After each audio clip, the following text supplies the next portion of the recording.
Hey, everybody. This is Chris. And Kathy. We wanted to take a minute to thank you all for tuning in. We appreciate every listener and are grateful for this platform. Please help us share our vision by subscribing to our show through your favorite streaming app. Follow us on Facebook, Instagram, TikTok, and YouTube at Petability Podcast. Check out our ever-growing list of affiliates and sponsors. Simply go to the show notes for information and links. Proceeds from purchases help to support our show. Thanks for listening. We hope you enjoy the show.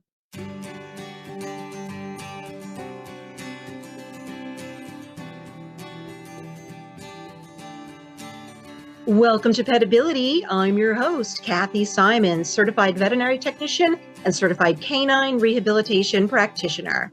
And I'm your host, Chris Cranston, licensed physical therapist and small animal physical rehabilitationist. Our podcast provides interviews and information to help your pets live their best lives. Good afternoon, Chris. How are you today? Kathy, I am good. You know, I can say safely that we've only had a very few number of guests that have kindly offered to come back on our show. And today is one of those persons. So I'm so psyched. Yeah, me too. We got a repeat. And it is Dr. Bethany Smyers Innis. You know, the last time she was with us was way back when we were just getting started in the spring of 2020. And now 75 shows later, here she is returning. And we talked to her about holistic veterinary medicine before. And this time we are going to talk about how Eastern and Western medicine complement each other. And this is right up her wheelhouse. You know, what does that even mean? These terms, Eastern and Western medicine. How do these two philosophies complement each other, you know, to work to a greater end than either one of them would individually? And finally, what does this mean for our pets? You know, how do the marriage of these two philosophies, you know, work best together to help our pets live their best lives? So let's tell you a little bit more about our friend and colleague, Dr. Beth, which is what she goes by professionally. So she would say she's a small animal veterinarian and leave it at that. And Beth is just a special human being, but also very humble because she has an alphabet soup of letters behind her name. And it is a list of certifications that come after her veterinary degree of DVM. She is certified in veterinary acupuncture, veterinary Chinese herbal medicine, canine rehabilitation, veterinary spinal manipulation therapy, or chiropractic, as many of us would refer to it as. And this is one of the attributes that I most love about Dr. Beth is she is a lifelong learner. She has ascertained these certifications as she continues to create her own path in veterinary medicine. You know, what resonates with her and what helps the most pets. You know, as these certifications imply, her practice includes acupuncture, chiropractic, dental care, fear-free, which we talked to Lori Chamberlain about fear-free, food therapy and nutrition, herbal medicine, hospice and palliative care, grief counseling, laser therapy, primary care, and physical rehabilitation. I'm just so proud to have her in my court and to be part of her team. You know, we first met back in, I think it was like 2007, 2008. I don't know exactly. She would know. Dr. Beth requested to shadow me to gain more insight about physical rehabilitation when she was getting that certification. You know, again, it just speaks to her wanting to gain as much knowledge as possible and see physical rehabilitation in practice. So she came to hang out with me and we soon became fast friends. And I then learned that she was certified in acupuncture. So I went to administration and I said, can we please bring Dr. Beth on board? Because I knew it would just be a great team to have both acupuncture and physical rehabilitation for the pets that we saw there. Dr. Beth has treated my entire family of pets, cats and dogs. And of course, I've implied that there have been dozens and dozens of pets that I've treated along with her awesome integrated practice at Sleepy Dog Veterinary in East Arlington, Massachusetts. So fast forward to 2020, and I was going on a lengthy RV trip And neither Dr. Beth nor I wanted to leave the clients that I've been seeing in physical rehabilitation in a lurch. So I suggested that we bring our friend Kathy Simons on board. And that was a match made in heaven, I think, for both parties. So Sleepy Dog loved having Kathy, for her physical rehabilitation skill and wit, of course. And Kathy loved working with such an empathic and supportive team. And so we all continue to work together to this day. And, Kathy, we both know how kind and compassionate and full of knowledge that Dr. Beth is. But, again, I am so thrilled to be talking to her today and discussing how Eastern and Western medicine complement each other. So please welcome Dr. Bethany Smyers Innis to the show once again. Welcome, Dr. Beth. Thank you, guys. I'm happy to be here. Dr. Beth, I'm very, very appreciative, of course, to be part of the Sleepy Dog Veterinary Clinic team, and very grateful that they let me stay once I decided I was just going to stick around and not leave. But Dr. Beth is also a huge supporter of veterinary technicians. She's also a big supporter of canine rehabilitationists. And when I first published my book, I sent out cards to just about every veterinarian in Massachusetts and Rhode Island to let them know that I had published this book on living with blind dogs. And maybe I would say 3 out of maybe 200 or 300 people reached out to me to say, thank you for doing this. This is a really needed thing in the blind dog community. And Dr. Beth was the first one who reached out. And that was way before we knew each other. She sent me an email and said, thank you. So thank you, Dr. Beth. Yeah. Of course she was. I stand behind it. It's a super important book that a lot of people benefit from. Thank you. So, Dr. Beth, I looked up the word complement because I wanted to, just for my own knowledge as we were preparing for this episode today. And it was defined as a thing that completes, enhances, or improves to bring perfection. That's just a perfect definition when we talk about all of the things that you bring into veterinary medicine as a practitioner. Well, thank you. I mean, I like how it describes it as, to make a whole out of 2 or more parts, because it certainly does take all the parts of our medicines to do best by our pets. So yeah, I love it. So let's establish some of the terminology. We decided to focus on Eastern and Western medicine. And I'm sure for a lot of our listeners, what does that mean? That it doesn't even necessarily resonate with them. I mean, they take their pet to the vet. What is that veterinarian doing? I mean, what are the different options? Can you talk a little bit about that? Sure. So I guess for the most part here in the US, when you go to the veterinarian, you're most likely going to go and be served up Western medicine. So I think of Western medicine as conventional medicine for us here in the US. It of course depends on the part of the world you're in, what your conventional is. But in the US, that's what I think of. So Western medicine being those medicines that have their roots in Europe and the Americas. Doesn't really apply to Western herbal medicine. That's kind of a different thing. But yeah, so I think of most of our practice in the US and Canada are going to be rooted in Western medicine. When I think of Eastern medicine, I think of Chinese medicine, traditional Chinese veterinary medicine, in my case, Ayurvedic medicine as well. And there's also of different other types of medicines. There's Campo herbs in Japan, all sorts of indigenous herbal medicine and traditional medicines all over the world. So those are kind of how we define it again, from our part of the globe.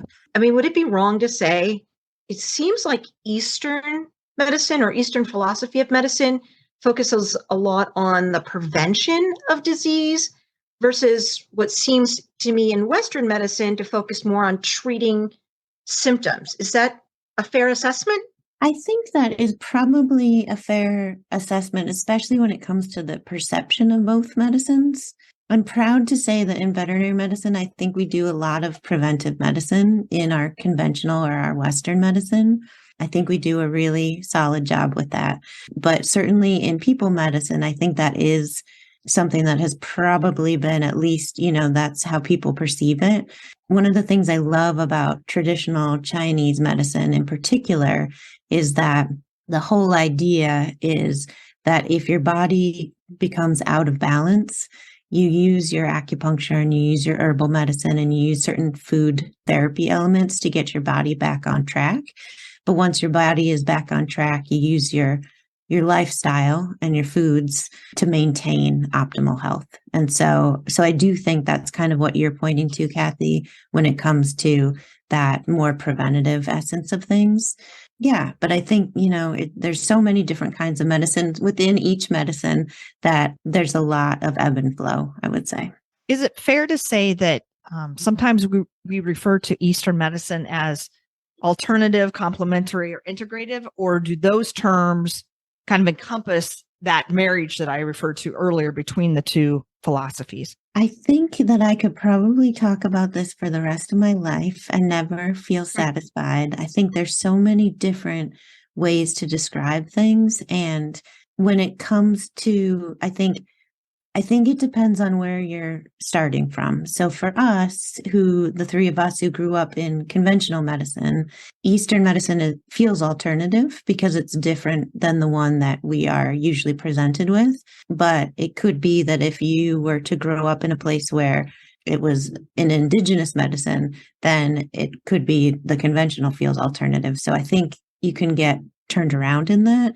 But I do think when I describe things, I generally describe things as what I do is alternative medicine because in our sphere, that's what it's seen as. I think complementary is a lovely term because it really describes what we're doing. In a lot of my patients, we're using all the things. And so it is all complementary. And I think that sometimes when I talk about these things, it's more I try to speak to people from where their perceptions are coming from. So alternative seems to work when it comes to veterinary medicine because usually acupuncture is not the first thing that is suggested for most illnesses or preventions. So it does feel alternative. I think people also see, they can perceive it as Eastern because, again, here in the US, we're seeing Chinese medicine, Ayurvedic medicine, other medicines as to our East. So that makes sense to people too. So I think the whole goal is just to get as many people in understanding as possible. I think more clients are seeking it out too, Dr. Beth. When I started as a technician, it was probably like the mid 80s. And I can't imagine it ever being suggested that someone have acupuncture or chiropractic adjustment or food therapy or any of these things. And I think clients are really pushing to get these treatments because, if they can get it for themselves and they've had it for themselves and they know it works, then they want it for their pet. And now more than ever, I'm hearing clients asking about things like that, acupuncture, chiropractic, herbal medicine. So I think it seems to be largely client driven in my perspective. I do think that certainly, so I started my career in veterinary medicine in the early 2000s, and it was hugely client driven at that point. I think that there were some kind of specialties of veterinary medicine that were fans of acupuncture. I think those in pain management and probably neurology as well. But I think with my impression as a person in the world is that the alternative medicines, as we'll call them for this sentence, tend to be offered when there is something chronic going on that Western medicine doesn't have a solution for. And what I've noticed over time is that if clients or pet owners have an experience of acupuncture or chiropractic, herbal medicine, what have you, being successful for one of their pets, then they're going to start it earlier the next round in the next generation of their pets. And I think that also happens with veterinarians. So if they've had one experience or hopefully more than one experience where they've sent a pet or had a pet go to alternative or Eastern medicine practitioner, and the pet improves or does well or something great happens, then they're more likely to recommend it in the future. I think also because of all the research that's been done and all of the, it's kind of a little bit more above board than it used to be. Veterinarians feel a little bit more confident about its use and its, the practicality of it. So they're more comfortable with it. So Dr. Beth, as you were describing, kind of like if Western medicine, wasn't curative or, things kept recurring over and over again, that maybe traditional veterinarians were more likely to seek out these alternative therapies. But it made me think just about, our world, Kathy, with physical rehabilitation, because, back when we started 20 years ago or so, the common thing was rest and medication when there was something musculoskeletal going on. And we've also seen over the last 2 decades how veterinarians are referring to physical therapy sooner, more often, and so forth. But again, it was like, well, that wasn't enough. That wasn't fixing, the problem. So now I guess we'll try physical therapy, whereas it is kind of a mind shift in, our care. Yeah. And I think that there were times I felt like, and I'm going to use the word dump, I'm sorry, but there are times I felt like cases or patients were sent to me as a dump, like they were at their Western medicine was at the end of what they could offer. And so they're like, well, let's send you, to rehab. But then a lot of those patients got well. And so you bet your sweet and then you would, like they did. And then you would get, more cases like that. But, what's interesting to me, it makes me wonder, Dr. Beth, how the diagnosis comes into play here with Eastern and Western medicine, because sometimes we have patients who are in end stage hospice care or palliative care, and maybe we suspect a diagnosis, but we don't actually have a diagnosis. How does that come into play? How do you make a decision on what philosophy you're going to use to treat a patient? That's a great question. I have actually 2 things that I want to respond with, but I will start with one of the beauties of Eastern medicine is that because its heritage came from a time when there wasn't as many diagnostic tools and we had to rely on our senses and symptoms only to arrive at whatever conclusion, it's a really great medicine for making choices based on symptoms. In traditional Chinese medicine, they describe it as having a pattern. So it's, maybe it is, I'm going to give an example because I think it will make a little bit more sense. If I am seeing a middle-aged cat who has a bunch of inflammatory problems, maybe they have inflamed gums and they have some cystitis or like painful urination, maybe they have some yucky discharge from their eyes. Those symptoms can describe a pattern in Chinese medicine that we would call spleen qi deficiency. And we could treat that with acupuncture and herbs. And we don't have to know the root cause because we know that pattern sends us down a line of thinking that we can address with food and herbs and acupuncture.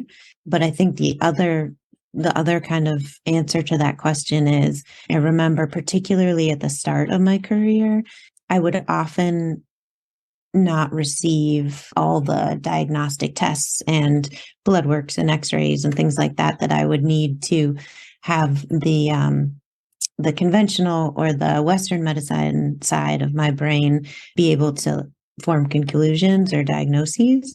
And so we still use all the Western medicine tools and diagnostics to give the best care that we can. But there are so many, like you say, Kathy, there's so many, especially in palliative care or kind of end of life situations where people with very good reasons will opt to not do a bunch of tests or have a bunch of, more invasive things go on for their pets.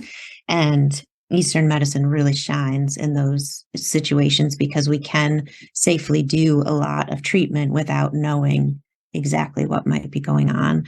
Whereas Western medicine might end up getting stuck and saying, there's nothing left to do. There's no other things for me to try.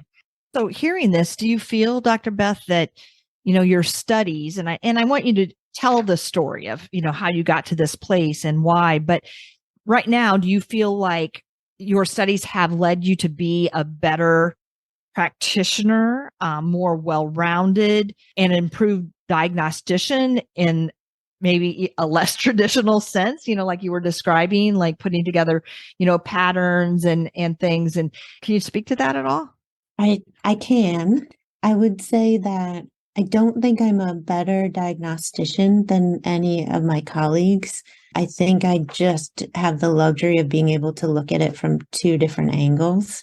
So if I am running up against a wall with one line of thinking, then I can choose the other line. So you have more tools in your toolbox, it sounds like, perhaps. I have different tools. Yeah. I think that I've been thinking about this a lot as people ask me questions about using Western and Eastern medicine together, how I never want to not have either at my disposal. And as long as I have been in practice, which is, I guess, terrifyingly about 20 years now, I don't have any less desire to use my conventional medicine. I don't want to choose.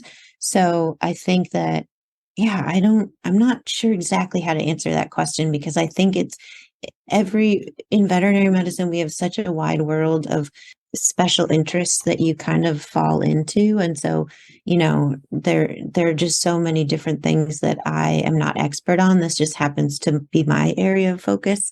But I certainly do love them both. Well, why don't you roll into telling us your journey, your story of how you got to where you are now? So yes, my journey. When I was 10, I decided I wanted to be a vet, and that was that. So I went to vet school, and I took kind of a fast track. So I went through a program that was both, I completed my undergraduate studies a little faster to get to vet school earlier, just so I could capitalize on the number of years people would say, "Are you really a vet? Are you old enough?" Things like that. But while I was in vet school, I was introduced to acupuncture, and I had never had any experience personally with any alternative or Eastern medicine. So it was very eye-opening. And the reason I was drawn to it was really initially not much to do with the actual medicine, but with the people and the pets that came in. I think they were from that pool that we were speaking about that were not being helped enough by Western medicine. And so their people came to Eastern medicine to see if they could be helped a little bit more. So they tended to be older types and super loved types and just really cool elders with cool people. And so that's kind of what drew me in. So I finished vet school and I started in practice. I was in emergency and general practice, and did surgery and dentistry and that type of thing as well. And then started my acupuncture training. Acupuncture often serves as kind of a gateway drug into the alternative medicine world.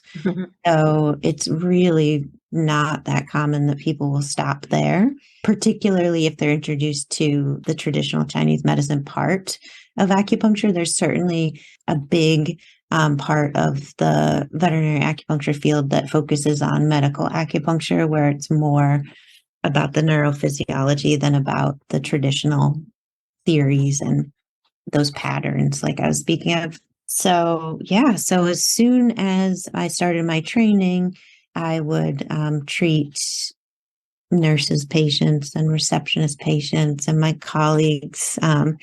And then once I finished, there was, just a lot of call for it, a lot of people looking for acupuncture.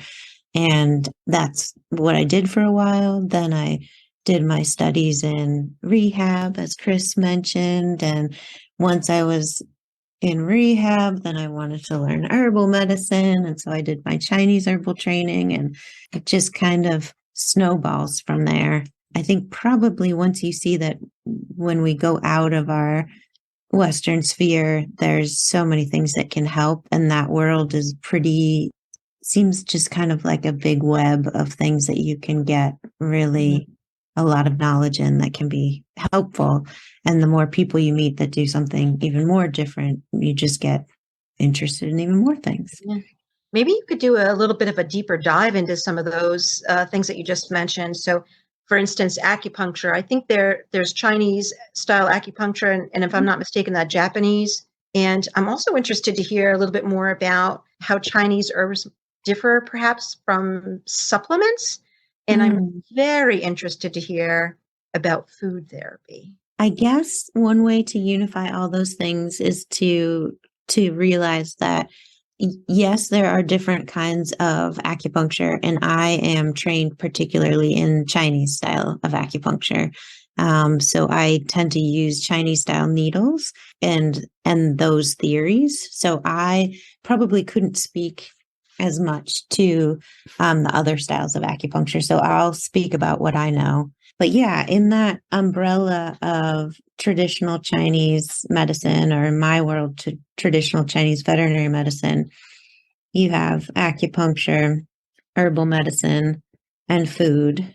And then once you kind of rebalance things, then you go back into the lifestyle of things. Actually, I missed one, which is Chinese medical massage, which is something called Tui Na, which you guys probably do all the time I'm sure there's a lot of overlap with our rehab massage. And we recently interviewed our mutual colleague and friend, Samantha Hankey, discussed Tui Na with our listeners and enlighten them about what that entails. So yeah, we're all on the same page. So those are all part of traditional Chinese medicine. And so they're the different branches. So it kind of makes sense to me that practitioners might be drawn to acupuncture first to study. And I think the reason why I say that is there's a lot of research on it. It's hard to study in terms of to do an accurate double-blinded research paper. It is in some ways, it's certainly been done more than some of the herbal medicines because that's complicated in a different way.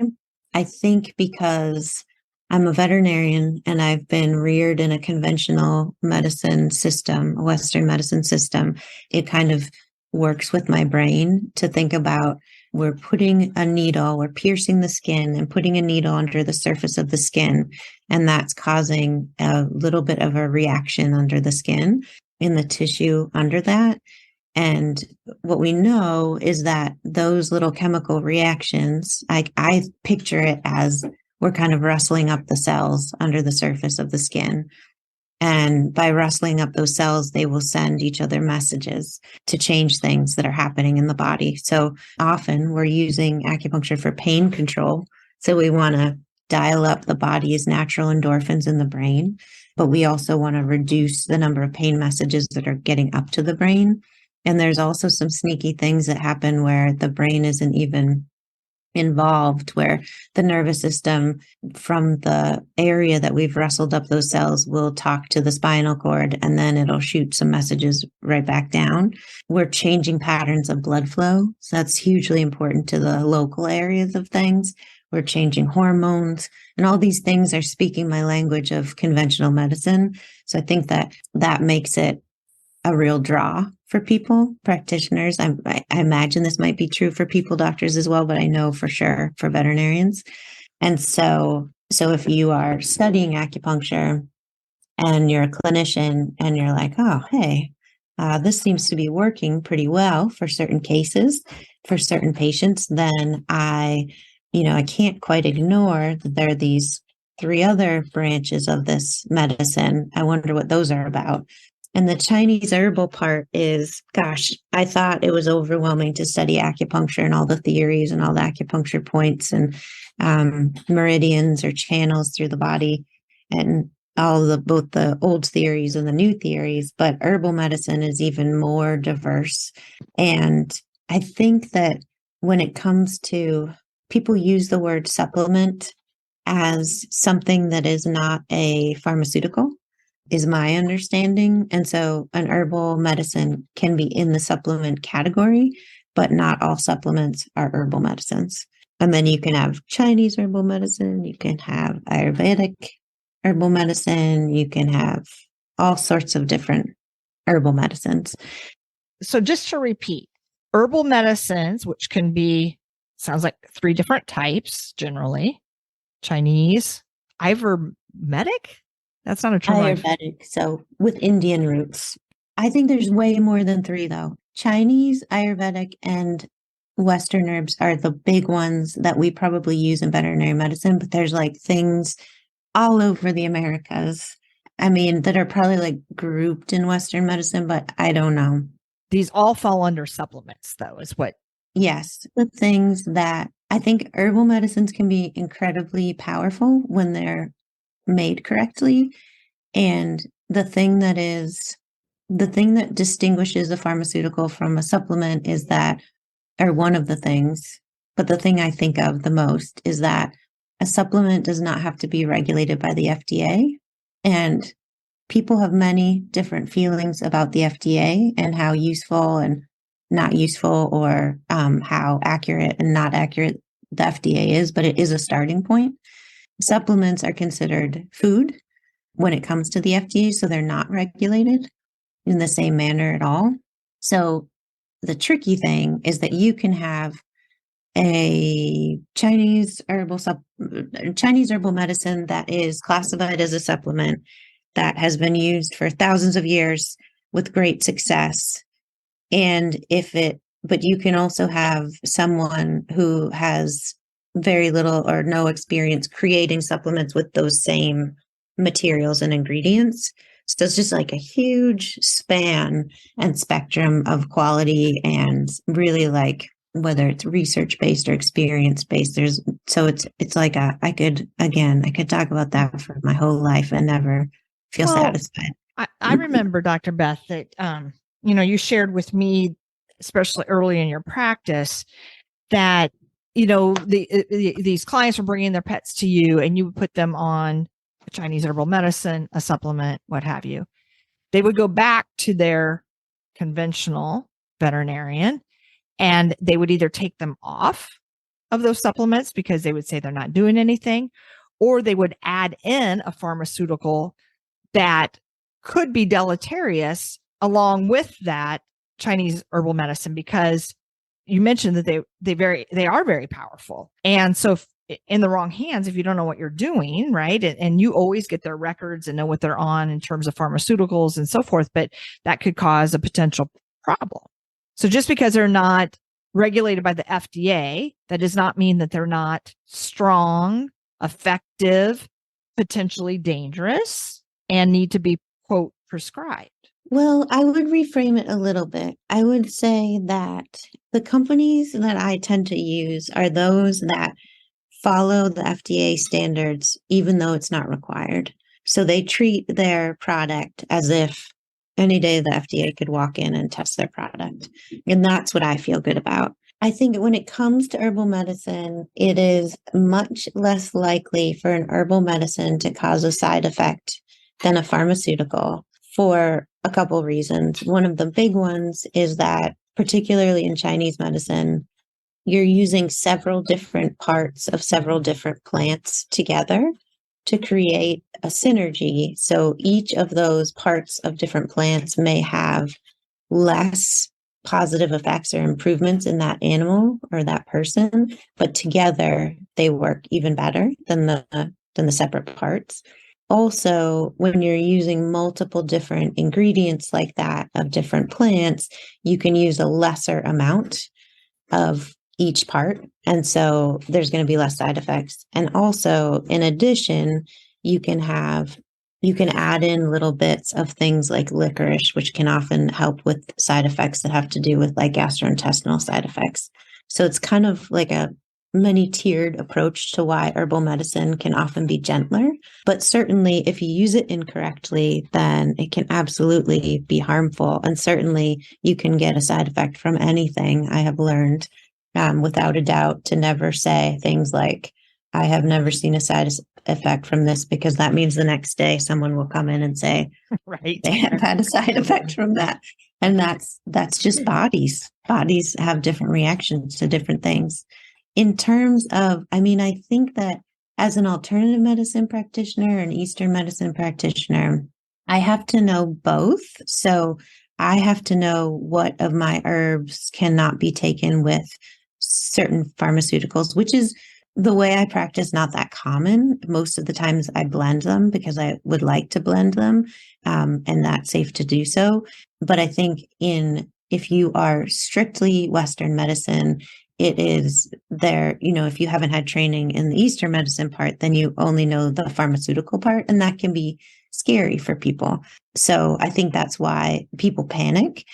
I think another thing that can happen is that because a lot of the supplements are not regulated, people may feel like it's okay to put their animals on a myriad of supplements and then get worried when they talk to their Western veterinarian and not mention those things. And then that can be really not the best thing for the animal, and it's no one's fault. It's like a communication game. So I think the best way to rectify that is to have everybody talking when I'm working as a team with other veterinarians for my patients. I just always want to make sure that I know what they're on when it comes to any pharmaceuticals or different treatments. And then also make sure that the client, if they're going in for a recheck or whatnot, or if I need to send my records, and that they have all the information as well. And usually a quick dialogue is all it takes to make sure that everybody's on the same page. When you started talking about Chinese herbs, you said something about rebalancing the body. So is that, in a sense, what we're trying to accomplish with Chinese herbs, sort of to jumpstart the body's natural ability to rebalance itself? Yes. I think that in my thinking, I think that's what all medicine wants to do, is rebalance the body. And the body really wants, again, this is my optimistic Sagittarian perspective on things, but the body really wants to be balanced. So using something like a physical modality like we all use, whether it's rehab or acupuncture or chiropractics, you're using the body to jumpstart something. Like, I'm going to bring a little bit more blood flow to this hip so that it feels a little better and gets a little better nutrition. And then you're going to walk a little better, and then your mood's going to be a little better, and then you're going to eat better, and so on and so on and so on. So that is how, acupuncture works in a more physical way. The herbal medicines work in a more, instead of physical and mechanical, it's more chemical way. And so it's using plants for the most part, sometimes minerals. In the old days, an occasional animal part would get thrown in there, but you're using the chemical properties of those substances to kind of rework the body. So I think of it as, all of our pharmaceuticals come from natural source at some point, but we've distilled them out. So if we're looking to use something like an anti-inflammatory, we are going to, instead of distill out the one compound that we think is doing the majority of the work in Western medicine, in Eastern medicine, we're going to use that whole plant or that whole part of the plant that helps to both reduce the inflammation in that area, but also has some parts of the plant that help to reduce the side effects that are going to, that the patient is going to be a little bit more prone to.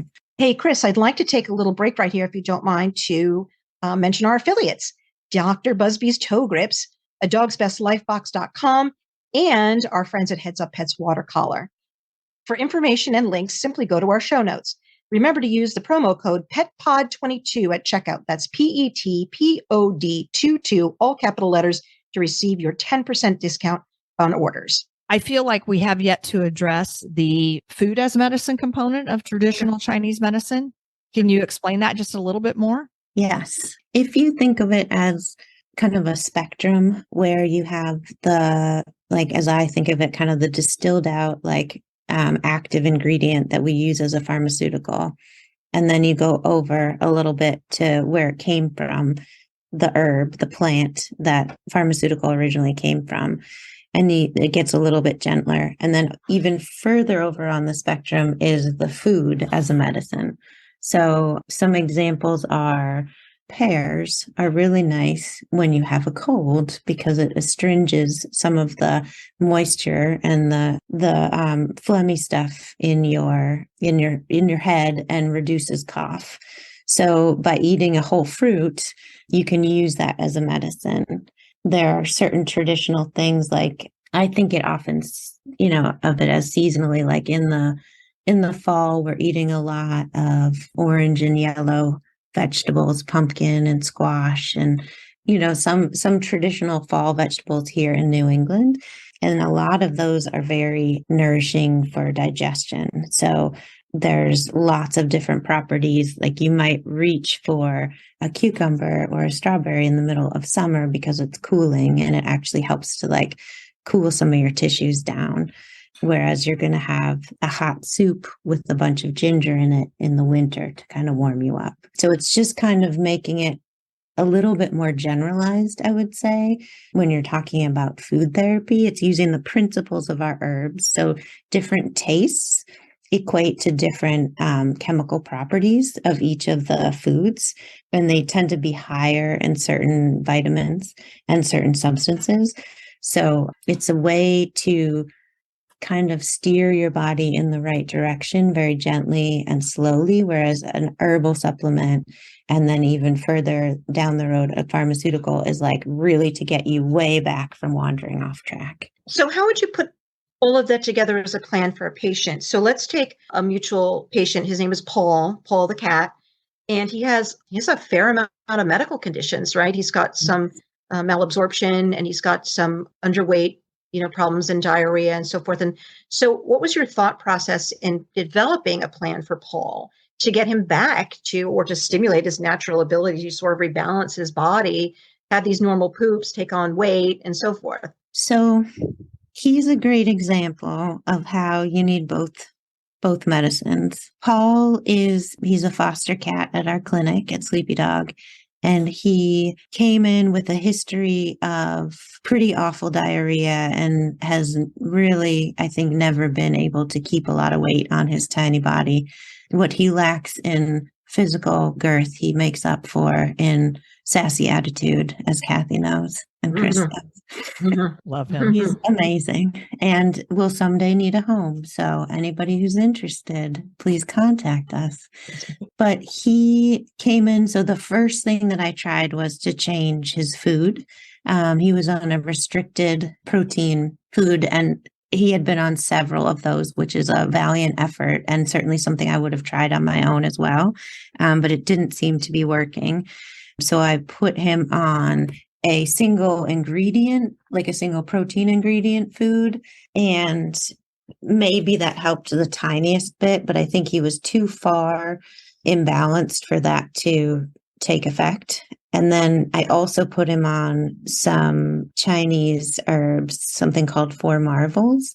And so in Chinese medicine, the digestion is kind of spearheaded by the conceptual organ of the spleen. So it's different than we understand the spleen to be in Western medicine, but it's a part of the body considered to process fluids. So if you have diarrhea or constipation, you're not processing your fluids right. You're either letting too much fluid through your bowels or you're taking too much out. So in his case, he was letting too much out. So Four Marvels is a very simple and a very old formula that helps to reduce inflammation and also reduce, in his case, it's going to help to reduce the propensity towards diarrhea. And it does help a little bit, but again, he was too far off track. So then we were leaning on our conventional medicine to see. We took some x-rays, we got an ultrasound. We were a little bit worried that he could have a cancer process going on because of his weight loss and his just inability to absorb anything. We ran a lot of different types of blood works, and none of that was really showing us anything. There's no evidence of parasites, even though he probably had some time on the streets for a few years at least. And so now we have him on short-term, hopefully, course of metronidazole and a different special diet to see if we can get him more on track, which is helping.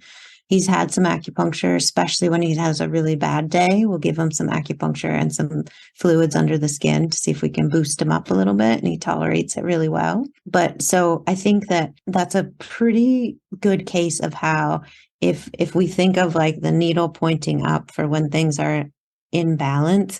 I lean much more on my conventional medicine when someone is really down and out sick to bring them up. And then we'll try to use our Eastern medicine to really like put the needle straight up, because either one alone, I don't think was really cutting it. How does watching movies with Paul affect his health and well-being, Dr. Beth? Well, Chris, I'm glad you asked, because it's really important to feel loved and have a lifestyle that has some downtime and some leisure time and some sense of touch. So I think what Chris is referring to is that she caught me and Paul watching movies one time when I was visiting him to do on her day off to do his medicines and feed him. But it is important, I think, and he's a very tactile guy, so he needs a lot of touch to kind of feel centered. So well, I also think, in light of this discussion with Paul, it's a good time to throw in this quote I found. So it's from the World Health Organization, and it states that health is more than the absence of disease. This whole discussion kind of surrounds that, and your point about Paul needing touch. And I know, Kathy, you wanted to ask Dr. Beth a little bit about. Yeah. I'm always interested in the emotional lives of animals, and I love Paul dearly, even though he has a little bit of trouble with boundaries and personal space, but I'm okay with that. But she's absolutely right. He's very tactile and he needs a lot of touch. And so when I saw him on Saturday, I had been doing some therapy with him, but he wasn't feeling that well for a couple of weeks. So we cut that. But what I did on Saturday was just, instead of free feeding him, I took him into the room and I had him forage for his food. He loved it. And then we just sat and he purred and I snuggled him and we sat for a little bit, got a little Reiki, and then, it was time for me to see appointments. But he needs a lot as far as his emotional life. And I'm wondering, Eastern medicine actually takes into account the emotional life of the pet, their emotional well-being, their self as a whole, their body as a whole. I feel like Eastern maybe takes that a little bit more into consideration, that emotional life of them, their anxiety, their pain, their home life. For Paul, his need for tactile, constant. Yes. So I think there's that mind-body connection. And I think he does get a lot of benefit just simply from touch. Yes. I think that is true. And I think there's a couple things that I notice, which is, you cannot separate the emotional health or emotional pain from the physical body, because everyone who's ever had a headache, which is probably most people, know you can't concentrate well, you can't be your, regular easygoing or perky self. If that's how you are, you can't function in the same way. And so an animal who's in pain, whether it's from a musculoskeletal issue or it's a gastrointestinal like Paul, it affects everything. And we have also noticed with Paul that when he feels better in his body, he's able to be more appropriate in his behavior. And when he feels worse, he is really seeking out things that he shouldn't eat and, kind of causing a ruckus in the general area that he inhabits. One of my very favorite things about Chinese medicine is that, and this is true for Ayurveda too, and I'm not versed in that medicine, so I can't speak to it as well, but there are different personality types or temperaments that affect your propensity towards different imbalances or different medical conditions.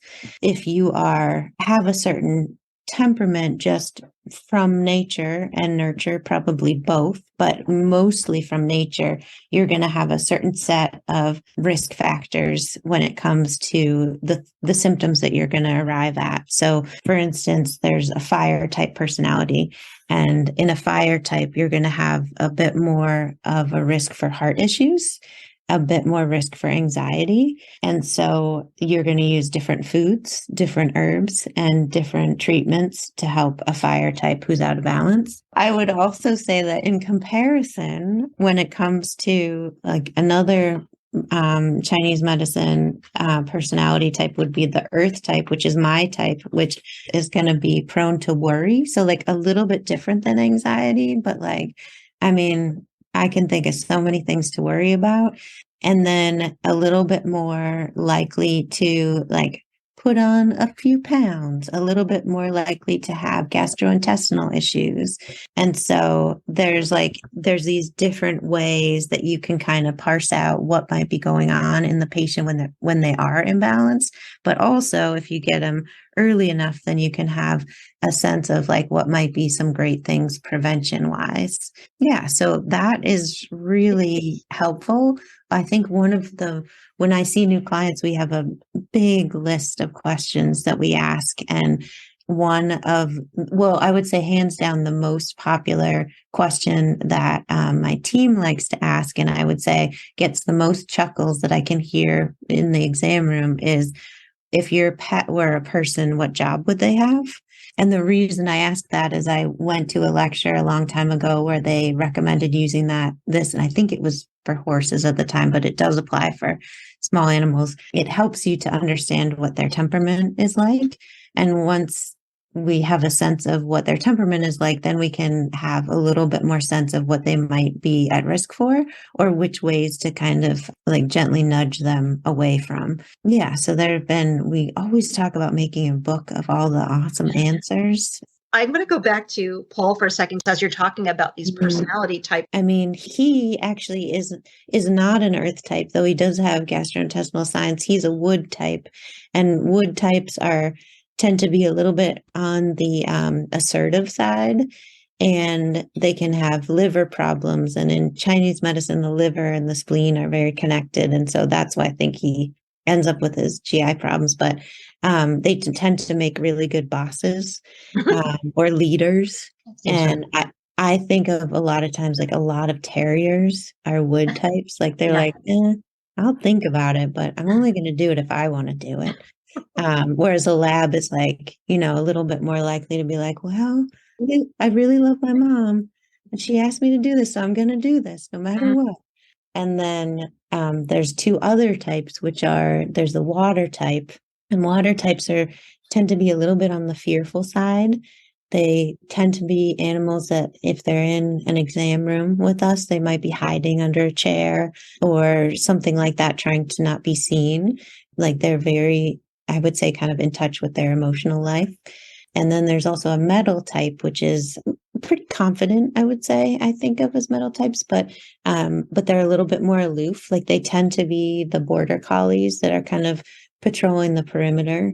They're not going to necessarily like engage and be on your lap, but they're going to be very alert and in tune with what's happening all the time. Just all sorts of different. It really is a beautiful thing because it allows for all sorts of different temperaments to affect medicine and affect our lives. So Dr. Beth, when you were talking Yes. about Paul, you kind of described methodically, introducing these treatments as you were trying to, get to the bottom of things. Is there ever a time where you kind of throw the kitchen sink at a pet because times are desperate, and then maybe withdraw a treatment at a time to see, what sticks? Yes.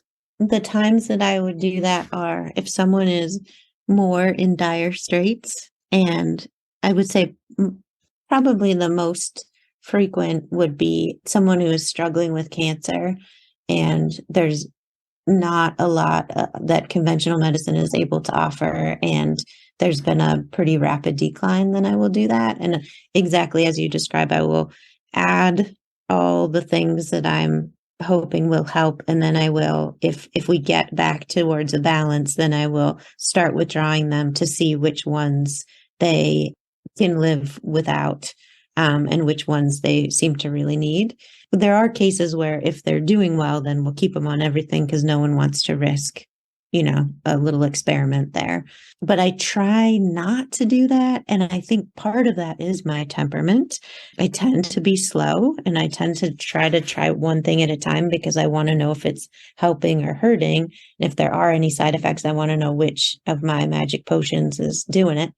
But I also, I think that is my practice there and my style. I think there's many people that are feel much more comfortable adding in more things than I do. I think also because of the chronic nature of a lot of my patients, and because I do see a lot of palliative care or end of life patients, I do think that I'm really worry a lot about appetite. So if I'm introducing something that's going to affect a patient's appetite, or if I'm introducing something that may deter them from their food, if we're trying to lace their food with something, then I'm going to be so cautious. And I think that's the nature of the patients I see. So it could be different, certainly for different practitioners. Because Eastern medicine may be new terminology that our audience isn't familiar with, can you just review again in name only, the 5 branches of traditional Chinese medicine? Traditional Chinese medicine includes acupuncture, herbal medicine, food therapy, Tui Na, and then underlying everything is a person or a being's lifestyle. So an analogy that I read online as we were preparing for today's chat that helps me to kind of remember the difference between Eastern and Western is it was described that Western is kind of the hardware and Eastern is the software. So it's a day of technology and all that stuff. Maybe that's something that people can relate to a little bit. I like it because I think one of the hard things when you're coming from Western medicine to kind of that people grapple with or trying to get their brains around is that there's a lot of things that, because it's based on theory and touch and experience, it is harder for people to see it in the same way because it's a little bit more descriptive and less analytical in some ways. So I think it's a pretty good analogy, and like you kind of need both, right? So what good is your software if you don't have hardware? Yeah. Well, thank you, Dr. Beth, for being here. It's always fun to talk with you. As we're wrapping up, do you have any final thoughts you'd like to leave the audience with? And can you also let our audience know where they can find you? Yes. So final thoughts. I think that, well, I'm so happy to be with you guys as always. And I really appreciate what you're doing for getting all this information for pets out there, and always with a dose of hilarity in addition, which we all need, which I love. And I'm glad you're both in my life. That's for sure. And let's see. I mean, I'm happy to be reached. My website is www.sleepydog.vet, V as in Victor. And that's a great way to reach me. I am a little bit more sporadic on social media, but we do have a presence there at Sleepy Dog Vet. I did want to mention too that one of my big interests these days is veterinary dentistry and helping some of our rescue and foster pets to get more dental care, which is something that can be so helpful in their quality of life. And so at Sleepy Dog, we've started a program called Miles of Smiles. And that is where animals who are up for adoption or recently adopted or in foster care can get low cost dental procedures by me. And we can get them started in a great way in their new home and be pain-free. That is also, there's a link to that program on my website.